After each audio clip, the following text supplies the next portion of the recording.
हरि ओम ओम नमः शिवाय। आज हम माघ मास के शुक्ल पक्ष की जो एकादशी है, जया एकादशी के व्रत का महात्म्य सुनेंगे। तो जो माघ मास के शुक्ल पक्ष के एकादशी का महात्म्य है वो इस प्रकार से है। कुछ ऐसा वर्णन है कि युधिष्ठिर जो है भगवान श्री कृष्ण से पूछते हैं कि आपने षटतिला एकादशी का वर्णन किया, आप कृपा करके यह बताइए कि शुक्ल पक्ष में कौन सी एकादशी होती है, उसकी विधि क्या है तथा उसमें किस देवता का पूजन किया जाता है। तो भगवान श्री कृष्ण बोले, राजेंद्र बतलाता हूँ, सुनो। माघ मास के शुक्ल पक्ष में जो एकादशी होती है उसका नाम जया है। वह सब पापों को हरने वाली उत्तम तिथि है। पवित्र होने के साथ ही पापों का नाश करने वाली है तथा मनुष्यों को भोग और मोक्ष प्रदान करती है।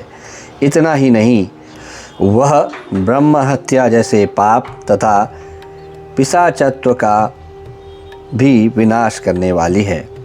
इसका व्रत करने पर मनुष्यों को कभी भी प्रेत योनि में नहीं जाना पड़ता। इसलिए राजन, प्रयत्नपूर्वक जया नाम की एकादशी का व्रत करना चाहिए। एक समय की बात है, स्वर्गलोक में देवराज इंद्र राज्य करते थे।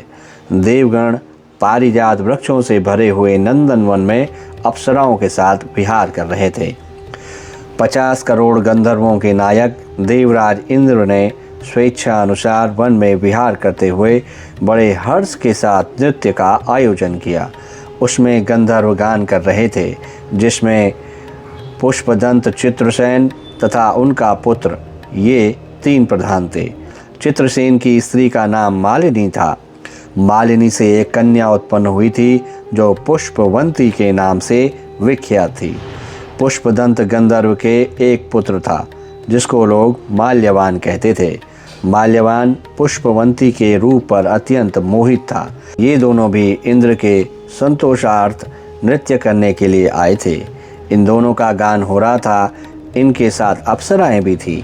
परस्पर अनुराग के कारण ये दोनों मोह के वशीभूत हो गए। चित्त में भ्रांति आ गई, इसलिए वे शुद्ध गान न गा सके। कभी ताल भंग हो जाता और कभी गीत बंद हो जाता। इंद्र ने इस प्रमाद पर विचार किया और इसमें अपना अपमान समझकर वे कुपित हो गए। अतः इन दोनों को शाप देते हुए बोले, ओ मूर्खों, तुम दोनों को धिक्कार है। तुम लोग पतित और मेरी आज्ञा का भंग करने वाले हो। तुम लोग पतित और मेरी आज्ञा भंग करने वाले हो। अतः पति पत्नी के रूप में रहते हुए पिशाच हो जाओ। इंद्र के इस प्रकार का श्राप देने पर इन दोनों के मन में बड़ा दुख हुआ। वे हिमालय पर्वत पर चले गए और पिशाच योनि को पाकर भयंकर दुख भोगने लगे। शारीरिक पातक से उत्पन्न ताप से पीड़ित होकर दोनों ही पर्वत की कंदराओं में विचरते रहते थे। एक दिन पिशाच ने अपनी पत्नी पिशाची से कहा, हमने कौन सा पाप किया है जिससे यह पिशाच योनि प्राप्त हुई है। नरक का कष्ट अत्यंत भयंकर है तथा पिशाच योनि भी बहुत दुख देने वाली है। अतः पूर्ण प्रयत्न करके पाप से बचना चाहिए। इस प्रकार चिंता मग्न होकर वे दोनों दुख के कारण सूखते जा रहे थे। दैव योग से उन्हें माघ मास की एकादशी तिथि प्राप्त हो गई। जया नाम से विख्यात तिथि, जो सब तिथियों में उत्तम है, आई। उस दिन उन दोनों ने सब प्रकार के आहार त्याग दिए। जलपान तक नहीं किया, किसी जीव की हिंसा नहीं की, यहाँ तक कि फल भी नहीं खाया।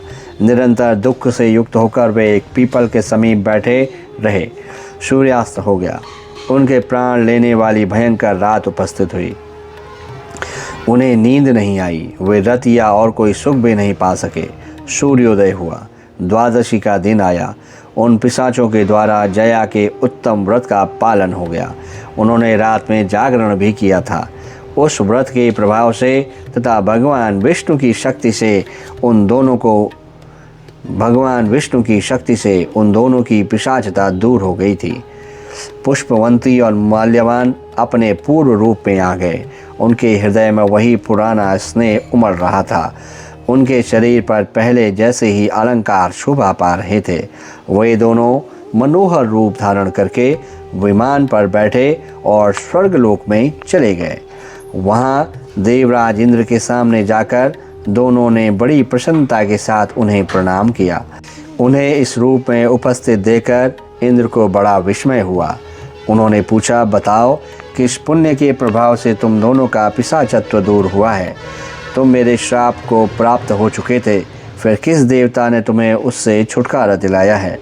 माल्यवान बोला, स्वामिन, भगवान वासुदेव की कृपा तथा जया नामक एकादशी के व्रत से हमारी पिशाचता दूर हो गई। इंद्र ने कहा, तो अब तुम दोनों मेरे कहने से सुधापान करो। जो लोग एकादशी के व्रत में तत्पर और भगवान श्री कृष्ण के शरणागत होते हैं वे हमारे भी पूजनीय हैं। भगवान श्री कृष्ण कहते हैं, राजन, इस कारण एकादशी का व्रत करना चाहिए। नृपश्रेष्ठ, जया ब्रह्म हत्या का पाप भी दूर करने वाली है। जिसने जया का व्रत किया है उसने सब प्रकार के दान दे दिए और संपूर्ण यज्ञों का अनुष्ठान कर लिया। इस महात्म्य के पढ़ने और सुनने से अग्निष्टोम यज्ञ का फल मिलता है। तो भक्तों, इस प्रकार आज की जो एकादशी है, जया एकादशी, उसकी कथा यहीं पर समाप्त होती है। पुनः आपसे मुलाकात होगी अगली एकादशी की कथा में। तब तक के लिए हर हर महादेव, जय श्री नारायण, हरि ओम, हरि ओम।